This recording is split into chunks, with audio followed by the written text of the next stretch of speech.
Alléluia, mon Rédempteur vit. Amen. Alléluia. Dis à ton voisin. Ce matin, il en dit des choses à son voisin, celui-là. Dis que mon Rédempteur est vivant. Alléluia, je me réjouis ce matin de pouvoir partager la parole de Dieu avec vous. Je me réjouis aussi de vous voir. Je suis content de vous voir, ça me fait plaisir de vous avoir. C'est toujours une joie de pouvoir être ensemble. Si vous êtes d'accord, on va prier un instant. Seigneur, on veut te remercier, te rendre grâce pour ta parole. Merci pour ta fidélité. Merci aussi, Seigneur, parce que nous croyons que tu es celui qui règne, tu es celui qui agit, tu es celui qui te manifeste, tu es celui qui te glorifie. Oui, ce matin encore, je veux déclarer que l'incrédulité a été vaincue à la croix. Au nom de Jésus, oui, nous déclarons, Seigneur, que à la croix de Golgotha, tu as dépouillé les dominations, les autorités, les principautés, les puissances des ténèbres. Tu les as livrées publiquement en spectacle en triomphant d'elles par la croix. Oui, ce matin encore, et en ce jour de Pâques, nous voulons déclarer que Jésus-Christ est Seigneur. Nous déclarons qu'il est ressuscité. Nous déclarons qu'il est assis à la droite de Dieu. Nous déclarons qu'il règne. Nous déclarons ce matin encore qu'il est tout puissant pour agir. Il est le même hier, aujourd'hui et éternellement. Et nous déclarons aujourd'hui encore que tu as accompli des signes, des prodiges et des miracles dans nos vies et dans la vie de tous ceux et celles qui en ont besoin. Oui, ce matin, nous te bénissons parce que nous croyons aussi que ta parole ne retournera pas à toi sans avoir produit son effet dans chacun de nos cœurs, dans le nom de Jésus. Amen. Amen. Ce matin, je me réjouis de pouvoir partager la parole de Dieu avec vous. Simplement pour dire que au départ, je n'avais pas prévu que Priscille rende ce témoignage qu'elle a rendu, et je me réjouis pour le témoignage qu'elle a rendu aujourd'hui. Aujourd'hui, on se réjouit pour le témoignage, mais je vous avoue qu'à ce moment-là, on ne se réjouissait pas autant. On ne savait pas, comme diraient certains, à quelle sauce on allait être mangé. On ne savait pas comment les choses allaient finir. On ne savait pas effectivement comment la situation allait se terminer. Mais on savait une chose, c'est que Jésus est vivant. Et on savait qu'il était capable d'agir. Et je vous avoue qu'à un moment donné, j'étais dans mon bureau un matin, je me disais, Seigneur, mais comment ça va se terminer ? Je dis, tu ne peux pas nous faire ça, tu ne peux pas me laisser moi tout seul avec mes filles. Non, il faut qu'on soit quand même ensemble, c'est impossible. Et je vous avoue que c'était quand même intérieurement tout un dilemme. Et puis, c'est vrai que quelqu'un m'avait dit, écoute, tu devrais aussi te poser pendant quelque temps. J'ai dit, mais non, moi, ma raison de vivre, c'est aussi d'annoncer l'évangile. Et c'est pourquoi ces temps-là, j'ai pris vraiment du temps encore plus pour partager la parole de Dieu. Et je me réjouis de ce que Dieu a agi, parce que Dieu est puissant. Et je me souviendrai aussi lorsqu'on était avec Priscille à l'hôpital, alors elle s'est tournée vers ma fille, parce que c'est ma fille, qu'on a eue ensemble. J'étais là quand elle est née d'ailleurs. Après, je m'arrête là. Simplement pour dire que oui, on était surpris de ce que le chirurgien était en train de nous dire. Et au début, c'était un peu du charabia. Alors pour moi, c'était encore plus du charabia. Mais c'est vrai que Priscille, quand elle a commencé à expliquer la situation, on s'est posé réellement des questions sur comment les choses allaient se finir. Mais par la grâce de Dieu, avec Jésus, ça se finit toujours bien. Amen. Et c'est pour ça que ce matin, et je n'ai pas fait exprès, mais le thème de mon message, c'est « Relève la tête ». Le thème de mon message, c'est « Relève la tête ». Et je n'avais pas prévu de lui faire rendre témoignage, mais quand elle parlait tout à l'heure, je me suis dit, mais ça va tout à fait dans la continuité, dans la conduite de ce que je crois que Dieu veut nous partager ce matin. Et j'aimerais prendre un texte sans plus tarder dans Luc au chapitre 13 et à partir du verset 10 jusqu'au verset 17, nous allons lire ce texte ensemble. Et c'est l'histoire d'une femme qui était courbée depuis 18 ans. Waouh!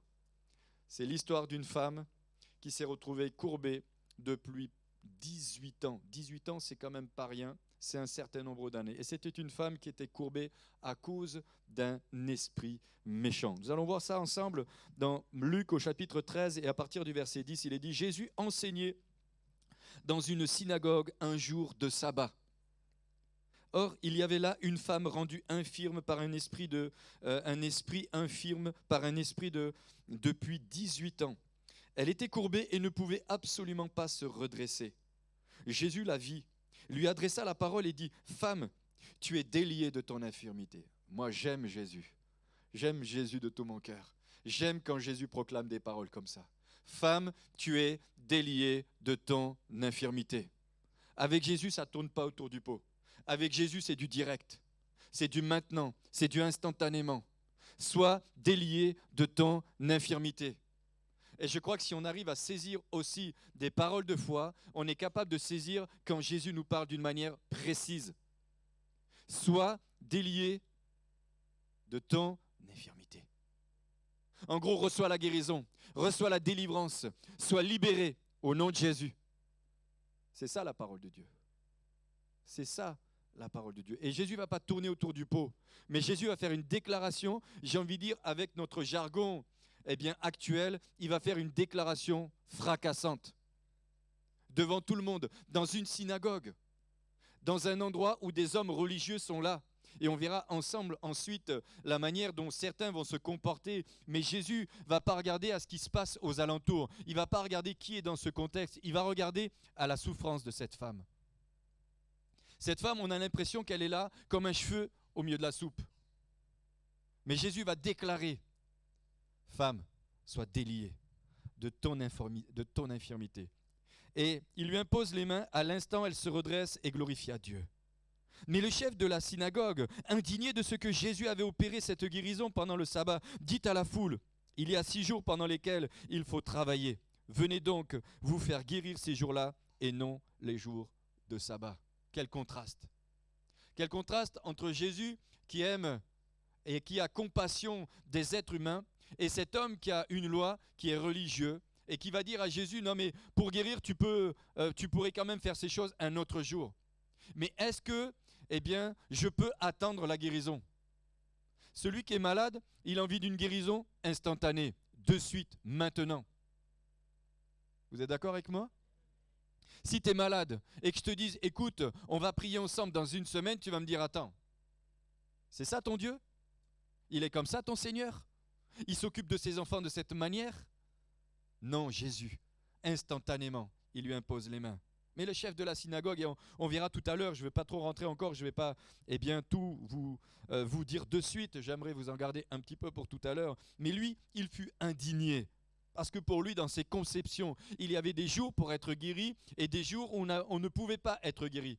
Mais aller dire à un malade, quand ça sera le jour pour que tu sois guéri, viens, les autres jours reste malade, ça m'étonnerait que cet homme-là, il a compris que l'autre, il avait de la compassion. Alors Jésus va dire quelque chose.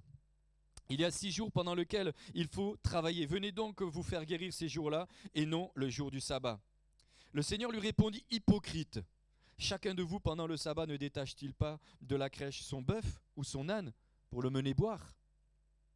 Et cette femme, qui est une fille d'Abraham, qui n'est pas n'importe qui fait partie du peuple de Dieu, du peuple élu de Dieu, du peuple d'Israël, et que Satan tenait liée depuis 18 ans, il n'aurait pas fallu la détacher de ses liens le jour du sabbat. Tandis qu'il disait cela, tous ses adversaires étaient remplis de confusion et la foule se réjouissait de toutes les choses glorieuses qu'il faisait. Les foules se glorifiaient. Et là, on voit un contraste entre les religieux et la foule. Ceux qui sont là comme des religieux et ceux qui sont là et qui sont en train de voir et d'admirer la manifestation de la gloire de Dieu au travers de Jésus-Christ, le Fils de Dieu. Et je me réjouis de pouvoir partager cette parole aujourd'hui, le week-end de Pentecôte, parce que la plus grande des victoires, c'est Jésus qui l'a accompli à la croix de Golgotha, lorsqu'il est mort et qu'il est ressuscité. Et je me réjouis de cette gloire parce que Jésus a dépouillé les dominations et les autorités. Il les a livrées publiquement en spectacle en triomphant d'elles par la croix. Même la mort n'a pas pu le retenir. Il est vivant. Et s'il est vivant, les miracles qu'il a opérés il y a 2000 ans, il peut les opérer encore aujourd'hui. C'est pourquoi il est dit, il est le même hier, aujourd'hui et éternellement. Cette histoire, elle démontre la puissance et la manifestation de la gloire de Jésus. Elle met en évidence la puissance et l'autorité du Seigneur Jésus-Christ. Elle met en évidence la puissance et l'autorité du Seigneur Jésus, la puissance pour guérir, mais l'autorité qu'il a aussi reçue de la part de Dieu pour lier les puissances des ténèbres et pour leur interdire d'agir. Nous savons que Jésus est mort et qu'il est ressuscité et qu'il est allé s'asseoir à la droite de Dieu. Nous croyons en lui et nous avons tout aussi en lui, aujourd'hui encore. Les évangiles regorgent de la manifestation de la puissance de Dieu. Quand nous lisons et lorsque nous prenons le temps de lire et de méditer les évangiles, nous voyons que bien des fois, Jésus a manifesté la puissance de Dieu. Il a guéri bien des personnes. Alors, ça fait longtemps que je ne l'avais pas dit, mais il a guéri la femme à la perte de sang. N'est-ce pas les filles? Il a guéri la femme à la perte de sang. Il a libéré, délivré, guéri, restauré, redressé. Il a même ressuscité. C'est le Dieu que nous aimons. C'est le Dieu que nous servons. Et c'est le Dieu en qui nous croyons. Jésus a guéri Lazare, ressuscité Lazare. Il a guéri Bartimée. Je ne vais pas vous faire le listing de tous ceux et celles qu'il a guéris, mais il en a guéri tellement. La Bible dit même que les livres ne peuvent pas contenir tout ce que Dieu a fait au travers de son serviteur Jésus-Christ. Tellement les miracles, les guérisons sont tellement nombreux. Jésus enseigne alors un jour de sabbat dans une synagogue. Vous savez que les synagogues, elles ont été créées à peu près 685 ans avant la venue de Jésus. Le peuple d'Israël avait été déporté, il avait été exilé à Babylone, et pour qu'il y ait un lien qui soit constitué ou maintenu entre eux, les synagogues avaient été construites à ce moment-là. Il est dit qu'ils étaient exilés, mais ils avaient quand même la possibilité, en tant que peuple de Dieu, peuple d'Israël, ils avaient quand même la possibilité d'exercer, ils avaient la possibilité d'exercer leur liberté religieuse. Et ce fut un moyen pour eux de maintenir un lien spirituel entre les enfants de Dieu. Ils ont maintenu non seulement un lien spirituel, mais ils ont maintenu la connaissance qu'ils avaient de la Torah, de l'Ancien Testament et du Pentateuque. Je passe les détails, la Genèse, l'Exode, le Deutéronome, les Nombres et les Lévitiques. Je ne l'ai peut-être pas dit dans l'ordre, mais en attendant, c'est les 5 là. Ça va ? Moi, je n'ai pas fait l'école du dimanche où je n'ai pas appris toute la Bible. Ils sont capables de vous réciter tous les jeunes qui ont fait l'école du dimanche. Vous connaissez bien. Bon, moi, je l'ai dit un peu dans le désordre, mais l'essentiel, c'est qu'on sache que là, il y a 5 livres qui représentent la Torah. Le peuple d'Israël était donc séparé du temple, mais ils avaient la possibilité de louer dans les synagogues. Ils se retrouvaient pour louer l'Éternel. Ils se retrouvaient pour écouter la parole de Dieu. Ils se retrouvaient ensemble pour pouvoir entendre la loi de Dieu. Et c'est ce qui les maintenait dans cet contact et dans cette relation avec Dieu. Alors, vous allez me dire, mais Jésus se retrouve dans une synagogue à Jérusalem. Oui, parce qu'entre-temps, le peuple d'Israël a été libéré suite à des prophéties. Je ne rentre pas dans les détails. Jérémie en a prophétisé. Il avait dit 60 ans, 70 ans, etc. Donc je passe rapidement. Mais le peuple d'Israël revient à Jérusalem, est revenu dans sa nation, dans son pays. Et voilà que Jésus vient dans une synagogue, et nous l'avons lu tout à l'heure, où il va commencer à enseigner. On va donner la possibilité à Jésus de partager la loi. Quelle grâce, quel privilège. Jésus entre dans la synagogue, et à qui va s'adresser? Principalement à cette femme. Waouh! Nous pouvons lire aussi dans le psaume 121, verset 1, « Je lève les yeux vers les montagnes, d'où me viendra le secours ?» On connaît ce texte. Et quand on connaît un petit peu Jérusalem, et pour y avoir été, on voit qu'autour de Jérusalem, il y a des montagnes. Et c'est vrai que le peuple de Dieu, ils marchaient, ils vivaient, eh bien, ils avaient tendance à réciter ce passage des Écritures, « Je lève les yeux vers les montagnes, d'où me viendra le secours ?» Ils avaient l'habitude de regarder vers les montagnes. Mais la parole de Dieu nous dit que le secours ne nous vient pas des montagnes, il nous vient de l'Éternel. Lui qui a fait les cieux et la terre. Ce contexte, si on le résume un petit peu de ce passage, je lève les yeux vers les montagnes et on voit que cette femme, elle avait les yeux rivés sur le sol alors que Dieu nous invite à garder nos yeux fixés sur l'Éternel, celui qui est assis à la droite de Dieu, qui s'appelle Jésus-Christ. Sur la route de Jérusalem, les pèlerins pensaient aux difficultés du voyage. La fatigue, le chemin, la chaleur du jour, le risque des agressions, surtout si l'on est seul.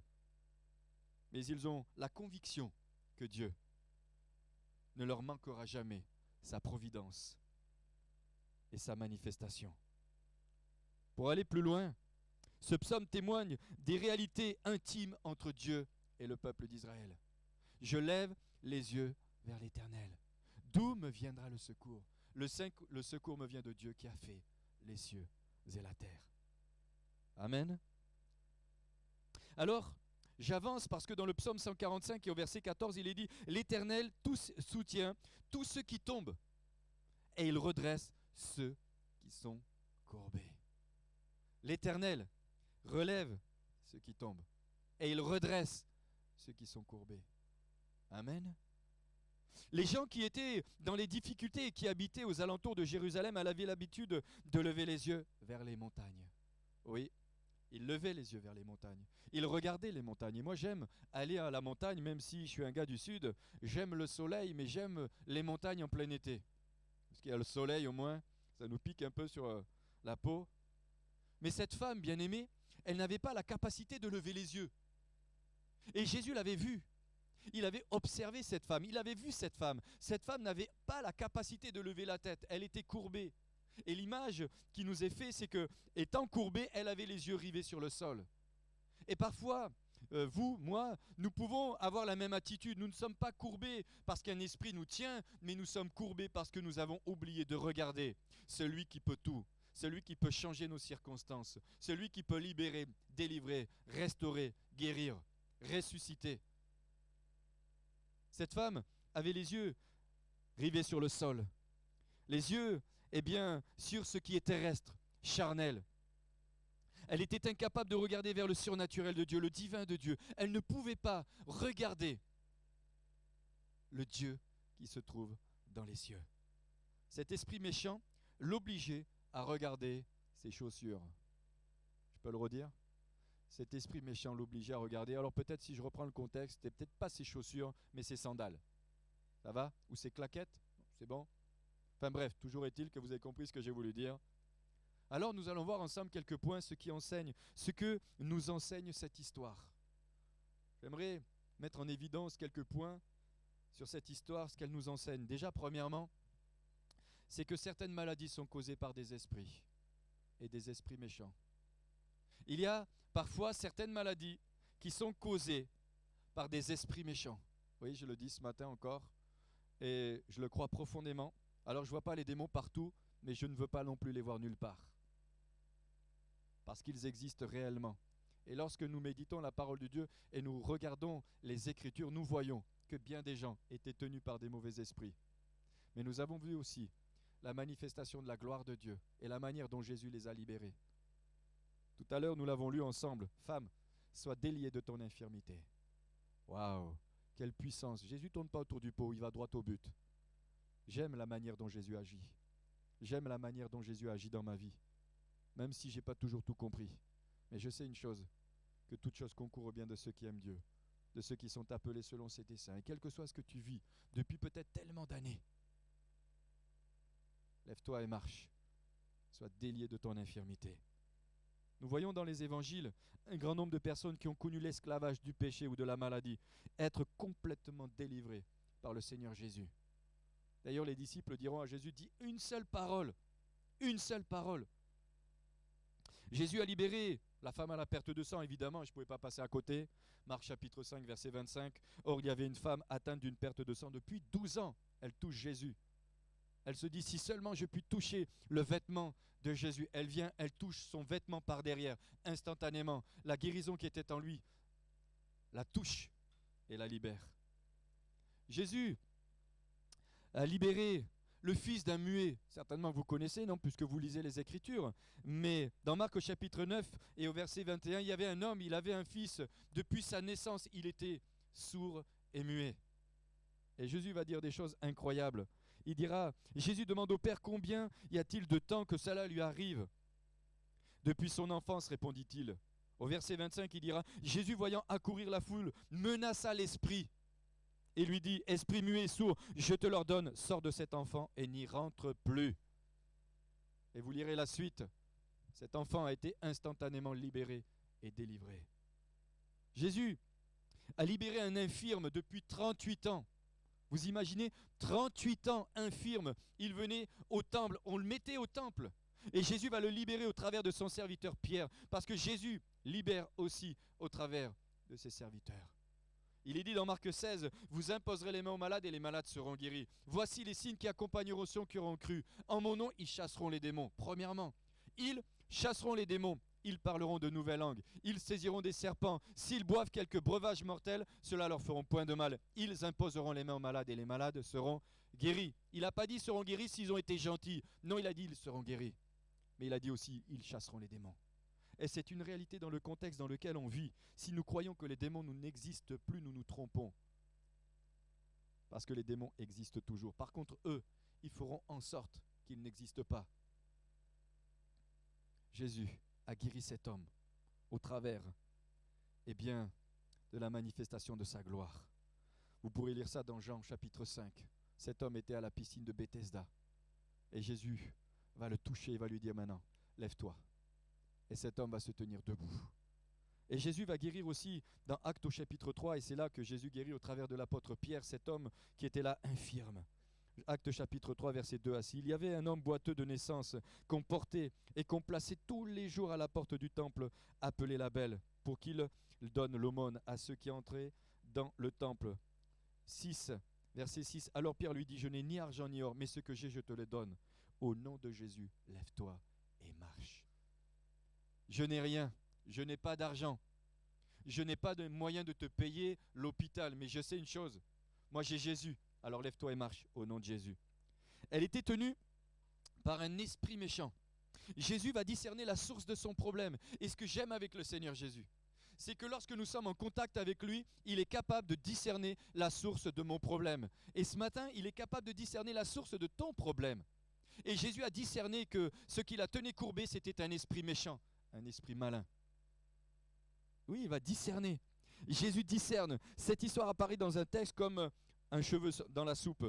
Être tenu par un esprit méchant, c'est être sous la malédiction. En fait, cette femme était tenue et elle était sous la malédiction. Et le seul qui pouvait la délivrer de cette malédiction, c'est Jésus. Il est dit, maudit celui qui est cloué à la croix, qui est cloué au bois. Il a pris nos infirmités.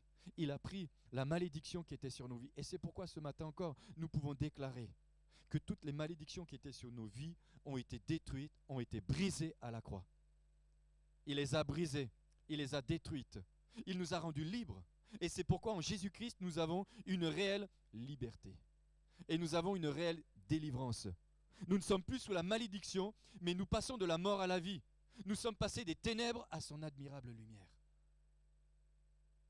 Nous sommes passés de la malédiction à plus de malédiction. Matthieu chapitre 16, verset 19. Bon, je le dis souvent, mais je le répète encore. Il est dit, je te donnerai les clés du royaume des cieux. Ce que tu liras sur la terre sera lié dans le ciel. Ce que tu délieras sur la terre sera délié dans le ciel.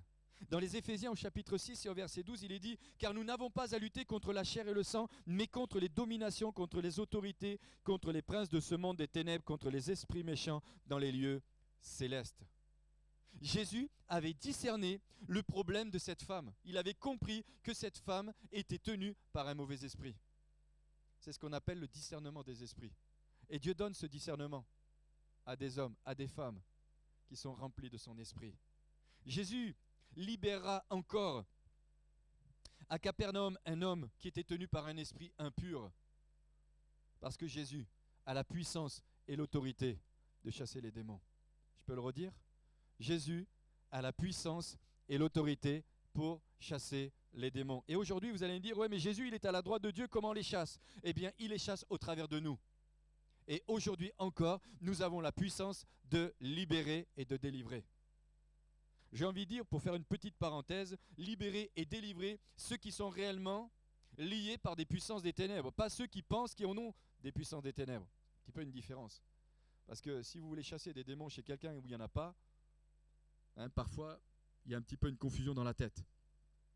Mais n'empêche qu'il y a de véritables délivrances des puissances des ténèbres.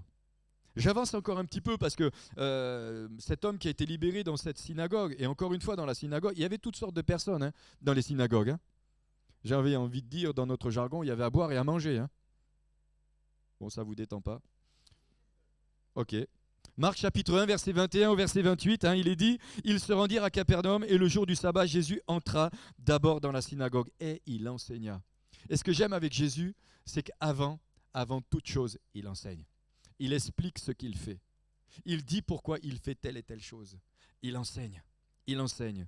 Il se trouve dans la synagogue un homme qui avait un esprit impur et qui s'écria, « Qu'y a-t-il entre nous et toi, Jésus de Nazareth?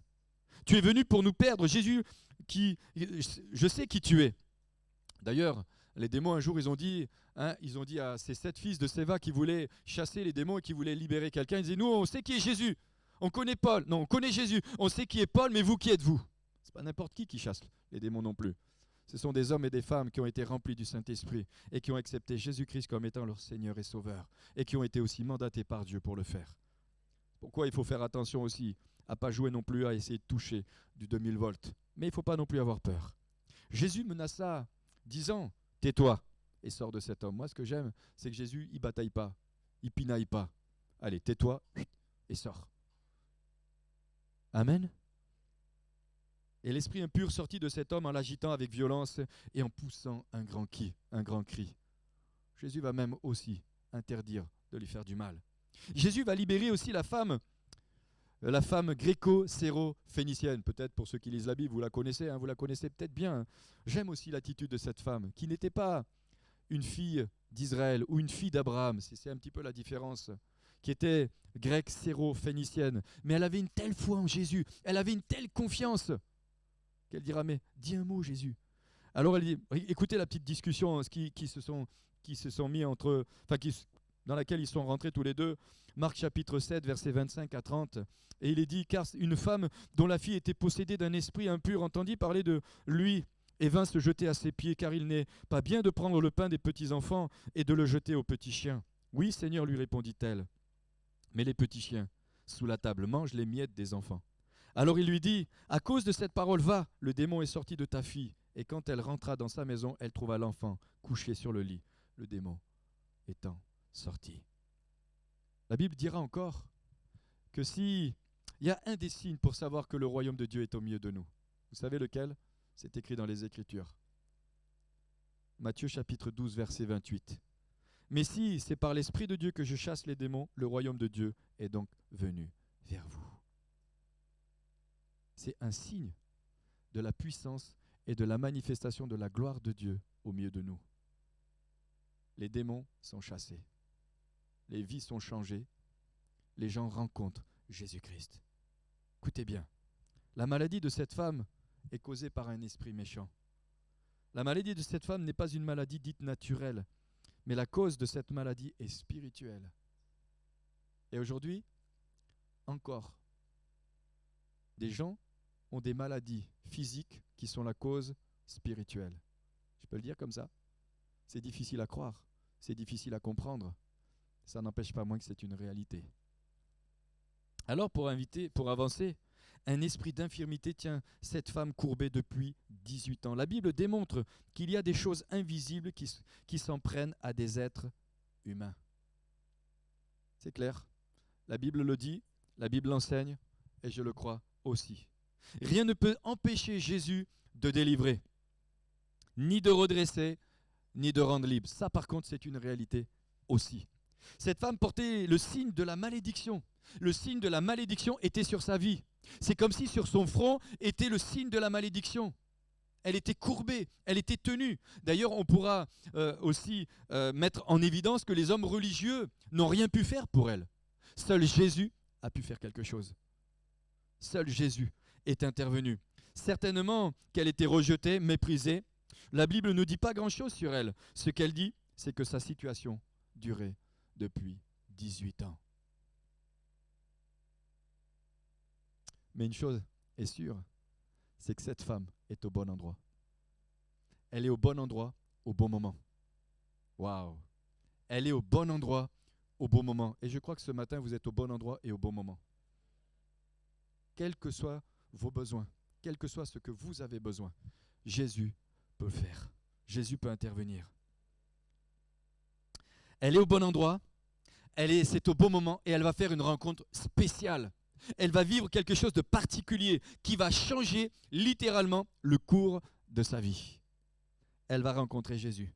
Et non seulement sa vie va changer, mais aussi la vie de ceux qui sont spectateurs à ce moment-là. Non seulement la vie de cette femme va changer, Mais Jésus dira à ses disciples, vous serez mes témoins. Être témoin de quoi? De ce que j'ai vécu avec Jésus, mais être témoin aussi de ce que Jésus peut faire dans ma vie et dans la vie des autres. Vous savez, cette semaine, avec une de mes filles, on a vécu un temps un peu spécial et particulier. C'était avec ma Pauline. On était tous les deux, on est allés voir l'opticien. Et puis, ils étaient tous les deux. Et j'aime bien, moi, quand j'ai l'occasion de pouvoir annoncer l'évangile. Et mes filles, tout le monde sait, ils savent à la maison. Des fois, je les vois aussi. On prenait des gens en stop. Des fois, non, papa, tu... Bon, bref. Et je les sens, des fois, commencer un petit peu à descendre, dire, ça y est, il est parti. Et on va finir à quelle heure? Et donc, on va chez l'opticien. Je ne sais pas qui c'est qui va tomber. Peut-être je leur ai donné, peut-être qu'ils vont le lire, mais bref, ils vont le... Bref. Et à un moment donné, elle me dit, oh, mais vous savez comme c'est beau, Pauline. Ah, je dis, ah bon? Et puis, on comprend qu'elle s'appelle aussi Pauline. Et là, je me dis, c'est du pain béni pour moi. Et je lui dis, mais vous savez comment on l'a appelée Pauline? Non.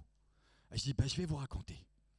Et là, je commence à leur raconter. Je dis, vous savez, il y a quelques années en arrière, on habitait à tel endroit, et puis je commence à partir. Et puis j'ai dit, vous savez, on avait déjà 2 filles, on pensait avoir 4 gars, des gars, on a eu que des filles, et 1 et 2, et la 3e, on allait avec Priscille faire l'échographie. Priscille était déjà à l'endroit où on devait faire l'échographie, et puis moi, comme je travaillais dans une société, j'arrive en voiture, et je m'arrête au feu, et je dis, vous savez, au moment où je suis arrêté au feu, une petite voix dans mon cœur me dit, elle s'appelle Pauline. Et là, je lui dis, vous savez, ça c'est un miracle, c'est Dieu lui-même. Et là, je commence à lui parler de Jésus. Je lui dis, vous savez, Jésus est capable de vous parler, et il est capable de nous parler. Et puis on a commencé à parler, et à un moment donné, on s'est dit, il va quand même falloir qu'on y aille, parce qu'eux, ils ne travaillent pas beaucoup. Ils nous écoutent. Et on leur a parlé du Seigneur, et on s'est réjouis. Je lui dis, mais vous savez, le pire, c'est qu'on en a une autre. C'est aussi un miracle. Vous savez, on l'a appelée Naomi. Je dis, ah bon? Et je dis, vous savez comment on l'a appelée Naomi? Il y a quelques années en arrière, j'avais des membres de ma famille qui sont missionnaires. Ils étaient en Afrique, ils étaient au Tchad.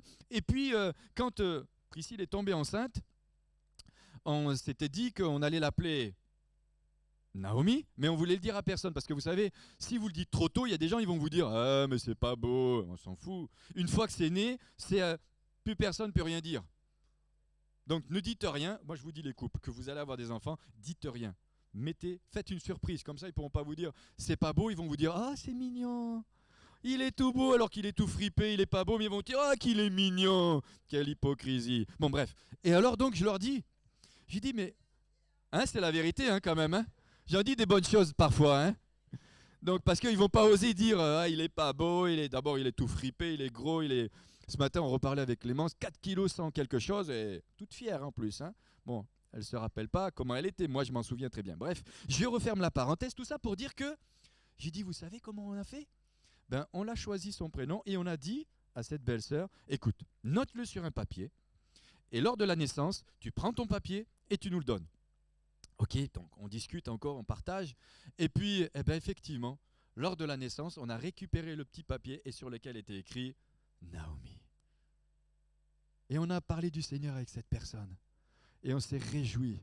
On s'est réjouis de... Je ne sais même pas pourquoi je vous dis ça tout ça ce matin, mais je vous raconte ma vie un petit peu comme ça. Mais les gens ont besoin de savoir que Dieu existe. Ils ont besoin de savoir aussi que si jamais ils le rencontrent, leur vie va changer. Leur vie va être littéralement transformée.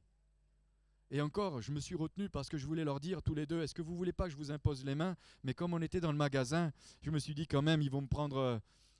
mais n'empêche que ils ont entendu le message de l'évangile. Et puis après, elle me dit, mais c'est quoi la différence entre les catholiques et vous? Je dis, attendez, je vais vous expliquer. Jésus enseigne dans la synagogue. Donc, n'ayons pas peur d'enseigner nos contemporains. Il y en a plein qui ne savent pas la différence qu'il y a entre Jésus, les prêtres, les catholiques, les synagogues, les mosquées, les églises. Par contre, nous, on sait que le seul chemin, c'est Jésus. Nous, on sait qui libère, on sait qui guérit, on sait qui délivre. On sait que, il transforme les vies. Et on sait que quand tu l'as rencontré, si tu l'as véritablement rencontré, ta vie ne peut plus être la même. C'est pas possible. C'est pas possible. Ta vie doit changer. Il doit se passer quelque chose. Et là, cette femme, j'en reviens à ma femme, pas ma femme, mais la femme de la Bible, 18 ans, liée par un esprit méchant, tenue. lié, ligoté par des puissances des ténèbres qui l'asservissent. Et vous croyez que les démons sont gentils? Pas du tout. Alors, c'est là que va intervenir d'une manière, j'allais dire, magistrale, spectaculaire, incroyable, Jésus. Déjà, il a dit, femme, sois déliée de ton infirmité. Vous savez que la parole de Dieu nous enseigne, et nous le savons parce que nous l'avons vécu. Jésus est rempli de compassion. Et encore à ces personnes, on était avec Pauline, elle me l'a rappelé encore hier soir, je leur ai dit, mais vous savez, madame et monsieur, on peut pas mourir pour une opinion, mais on meurt pour des convictions. Nous, on a rencontré Jésus qui a changé nos vies. Vous pouvez nous dire que c'est des opinions, mais moi, je peux vous dire que c'est des convictions. Parce qu'il a tellement changé nos vies que vous pouvez dire ce que vous voulez. Nous, on sait qu'il est vivant et qu'il est ressuscité. Et nous, on sait qu'il est capable d'agir, quel que soit ce que tu traverses, quel que soit ce que tu vis, quel que soit ce que tu es en train de vivre. Et là, on a commencé à parler et j'ai senti que Dieu était en train de me parler et de me donner des paroles pour eux, sur des situations qu'ils étaient en train de vivre. Je ne rentre pas dans les détails, je reviens à cette compassion que Jésus a eue pour cette femme. Il rentre dans la synagogue, il enseigne, il est rempli de compassion. Dans Jean, au chapitre 11, et c'est le plus petit verset de la parole de Dieu, au verset 35, il est dit, Jésus pleura. Jésus pleura. Jésus ému de compassion. Et je crois que ce matin, Jésus est ému de compassion par rapport à ce que tu vis, ce que tu ressens, ce que tu es en train de vivre. Si toi tu penses que Jésus est loin, Jésus est ému de compassion. Il n'est pas indifférent, il te voit, il sait. Mais un contact avec lui va changer ta vie. Marc chapitre 1 verset 41, il dit, Jésus ému de compassion, étendit la main, le toucha et dit, je le veux, sois pur. Jésus a été ému de compassion pour la multitude. Il a été ému de compassion pour les malheureux. Il a été ému de compassion pour Jérusalem. Il a été ému de compassion pour les lépreux. Il a été ému de compassion dans le deuil. Dieu est un Dieu de compassion. Et souvent, nous avons une mauvaise image de Dieu. Nous pensons que Dieu est loin, perché, loin. Un Dieu méchant, sévère. Dès que tu en fais une, il t'en met une autre. Mais la Bible nous dit que Dieu est rempli de compassion. Exode chapitre 7, chapitre 3, verset 7, il est dit, l'Éternel dit, j'ai vu la souffrance de mon peuple. J'ai vu la souffrance de mon peuple. Et j'ai entendu les cris qui lui font pousser ses oppresseurs, car je connais ses douleurs. J'ai vu. Et je crois profondément ce matin que Jésus t'a vu. Il te voit quand tu pleures. Il te voit dans ta souffrance. Il te voit quand tu cries.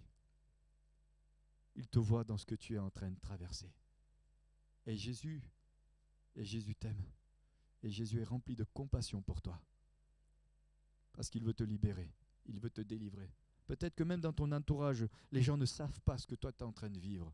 Mais toi tu sais. Dans le Deutéronome chapitre 30 verset 3, il est dit, alors l'Éternel, ton Dieu, ramènera tes captifs et aura compassion de toi. Il te rassemblera encore du milieu de tous les peuples chez lesquels l'Éternel, ton Dieu, t'avait dispersé. Dans le psaume 86 verset 15, il est dit, mais toi Seigneur, tu es un Dieu miséricordieux et compatissant, lent à la colère. C'est loin des clichés qu'on entend dans ce monde, hein. Un Dieu lent à la colère, riche en bonté et en fidélité. Alors, le contact avec Jésus apporte. Le contact de cette femme avec Jésus lui a apporté la guérison, la délivrance, la libération. Mais le contact avec Jésus apporte la guérison. Je l'ai dit tout à l'heure, la femme à la perte de sang. Le contact avec Jésus apporte la santé. Il ouvre les yeux, il rassure et il libère. Sachez ce matin encore que Jésus n'a pas de limite. Jésus est sans limite. Jésus est sans limite. Il a la toute-puissance pour rendre libre. Matthieu chapitre 28, verset 18 à 20, il est dit, Jésus s'étant approché leur parla ainsi, tout pouvoir m'a été donné dans le ciel et sur la terre. Allez, faites de toutes les nations des disciples, baptisez-les au nom du Père, du Fils et du Saint-Esprit. Et enseignez-leur à observer tout ce que je vous ai prescrit. J'ai invité les musiciens à me rejoindre. Comme ça, on va finir ensemble la parole, ce message. Jésus a la toute-puissance. Jésus a la toute-puissance. Il libère encore aujourd'hui. Jésus a la puissance de pardonner. Jésus a la puissance de donner la vie éternelle. Et vous pouvez retrouver ça dans Jean chapitre 17, verset 2. Jésus a accompli, il a la toute-puissance pour accomplir des signes, des prodiges et des miracles. Jésus a la toute-puissance sur la nature. Jésus a la toute-puissance sur sa propre vie. Lorsque Jésus était à la croix, avant de monter sur la croix, Jésus dira, « On ne prend pas ma vie, mais je donne ma vie. » Jésus, il avait toute la puissance nécessaire. Cette puissance a été démontrée lors de la résurrection. Nous savons que Jésus est ressuscité. D'ailleurs, je ne sais pas si vous avez vu cette semaine sur, je ne sais plus quelle chaîne, il y avait une chaîne où il parlait de la résurrection du Seigneur Jésus. Je crois que c'est C8, un truc comme ça. Je ne sais pas, moi je suis allé me coucher. Comment ? D'accord. Bon, toujours est-il que, moi comme je connaissais la fin du film, je suis allé me coucher plus tôt. Il est la résurrection et la vie. Il est la résurrection et la vie. Et ce matin, quel que soit ce que vous traversez, il peut agir dans votre vie. Il a la toute-puissance. Jésus, dans ce texte, nous voyons que Jésus va combattre l'incrédulité. Jésus va combattre l'intolérance. Et Jésus va combattre l'esprit religieux. Le seul qui ne se réjouit pas de cette guérison et de cette délivrance, c'est le religieux, le responsable de la synagogue. Il va aller voir Jésus et lui dire « Mais oh, tu ne peux pas faire des miracles un autre jour ?» Mais on s'en fout du jour. Nous, ce qu'on veut, c'est que cette femme soit libérée. Il n'y a pas de jour spécial. C'est tous les jours le jour spécial pour être guéri. C'est tous les jours le jour spécial pour recevoir la délivrance. Et Jésus en avait rien à faire, j'allais dire, de son intolérance. Ce qui comptait, c'est ce qu'il avait vu. Il avait vu la souffrance de cette femme. Et ce matin, j'aimerais vous dire que Jésus voit dans la situation dans laquelle vous êtes. Ce chef de la synagogue était un légaliste intolérant et intransigeant. Jésus a vécu l'intolérance. Je ne vais pas tout vous dire, citer tous les passages, mais il a vécu le rejet. Il a vécu les critiques à son égard. Il a vécu les préjugés. Ce matin, bien-aimé, si tu crois, tout est possible à celui qui croit. Tout est possible à celui qui croit. Jésus dira ça à cette femme dans Jean chapitre 11. Cette femme qui va venir vers Jésus, Marie et Marthe. « Ah, mais il est mort, ça fait 4 jours. » Jésus lui dit, « Si tu crois, tout est possible à celui qui croit. » Ne t'ai-je pas dit que si tu crois, tu verras la gloire de Dieu? Et ce matin, nous voulons continuer à déclarer ce que Jésus a dit à cette personne. Si tu crois, ne t'ai-je pas dit que si tu crois, tu verras la gloire de Dieu? Si tu crois, tu verras la gloire. Si tu crois, tu verras la gloire de Dieu. C'est une réalité, c'est une parole de Dieu. Et c'est une parole de Dieu pour toi ce matin. Alors crois, mets ta foi en action. Marc au chapitre 11, versets 22 à 24, il est dit, Jésus prit la parole et dit, ayez foi en Dieu.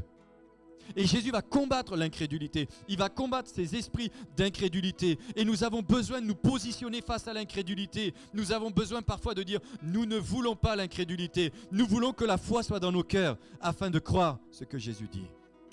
Nous ne voulons pas offenser Jésus dans nos pensées, ni dans nos paroles.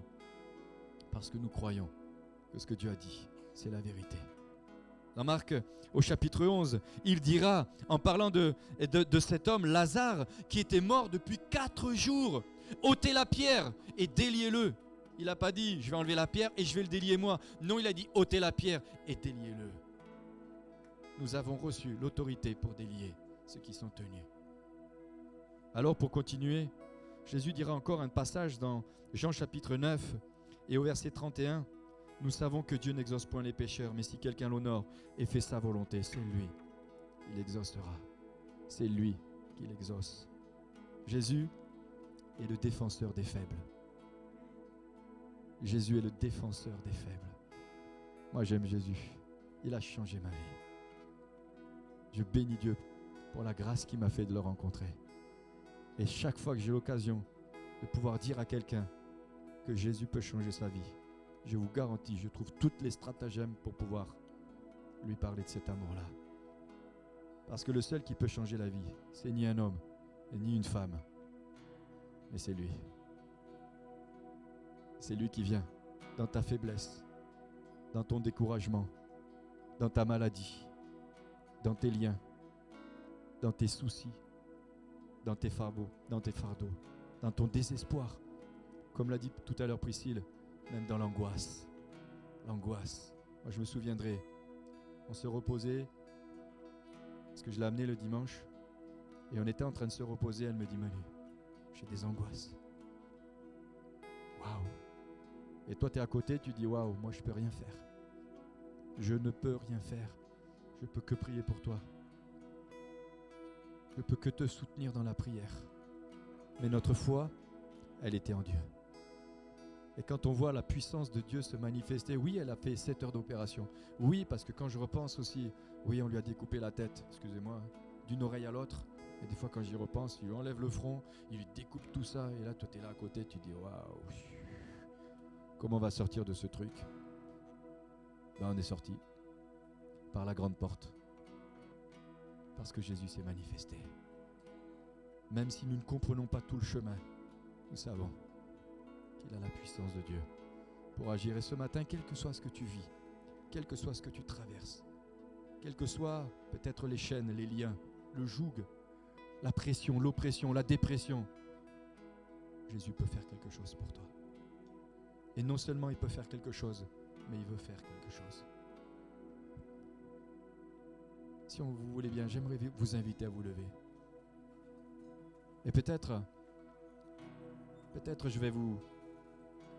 j'inviterai ceux qui veulent. On va couper la vidéo dans 2 minutes. Ceux qui veulent simplement, Jésus a touché cette femme. Il lui a dit, tu es délié de ton infirmité. Il lui a imposé les mains. Simplement peut-être si ce matin, vous sentez que vous avez simplement besoin qu'on puisse prier pour vous. Alors je vous invite à venir devant et on va prier ensemble.